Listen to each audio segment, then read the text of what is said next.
नानी की ऐनक। लेखन रोहिणी नीलेकनी। चित्रांकन तनाया व्यास। अनुवाद आरती स्मिथ।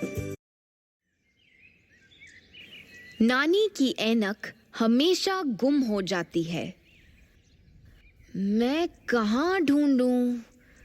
मैंने उसे कहाँ रख दिया? वह हमेशा कहती रहती। अपनी ऐनक के बिना वह ऐनक नहीं ढूंढ सकती, इसलिए उन्हें मेरी जरूरत है, उनकी आंखें बनकर उनकी आंखें ढूंढने के लिए।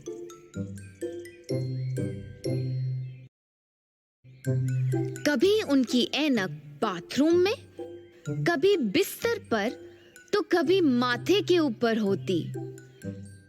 नानी, आपका चश्मा आपके सिर पर है, मैं कहती। सचमुच मैं बड़ी बेवकूफ हूँ, शुक्रिया ऋचा बेटी, वह हंसती हुई कहती। मगर इस बार नानी की ऐनक मुझे नहीं मिली, अब तक तो नहीं। मैंने उसे हर जगह ढूंढा जहां वह अक्सर रखी रहती, उनके माथे पर, बाथरूम में, उनकी अलमारी में, पूजा की जगह, उनकी पसंदीदा कुर्सी के नीचे और खाने की मेज पर। नहीं, कहीं नहीं मिली। कहाँ गई वह ऐनक? मैंने तय किया कि अब मुझे अच्छा जासूस बनना पड़ेगा।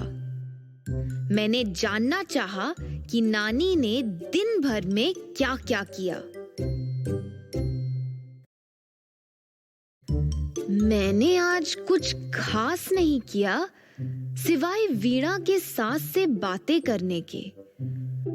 तुम्हें तो पता ही है कि वह कितनी गप्पी है। हम दोनों ने कई बार चाय पी और वे सारे लड्डू खा गई जो तुम्हारी माँ ने बनाए थे, नानी बोली। राजू ने कहा, नानी आज बहुत व्यस्त रही। वह अपनी पेंशन के लिए मुख्यमंत्री को पत्र भी लिख रही थी। अम्मा बोली, वह बहुत देर तक तुम्हारी मौसी से बात भी करती रही थी। उन्होंने उस स्वेटर को भी पूरा किया जो वह राजू के लिए बुन रही थी। फिर वह टहलने निकल गई थी। अब मुझे खोज के लिए कई सूत्र मिल गए। मैंने घर में तुरंत ही नई जगहों पर ढूंढना शुरू किया। आहा, मुझे ऐनक मिल गई। ऐनक ऊन में लिपटी पड़ी थी। उनकी कलम के बगल में, फोन के नीचे, मेज के ऊपर, और वहीं पर मुझे आधा खाया हुआ लड्डू भी मिला।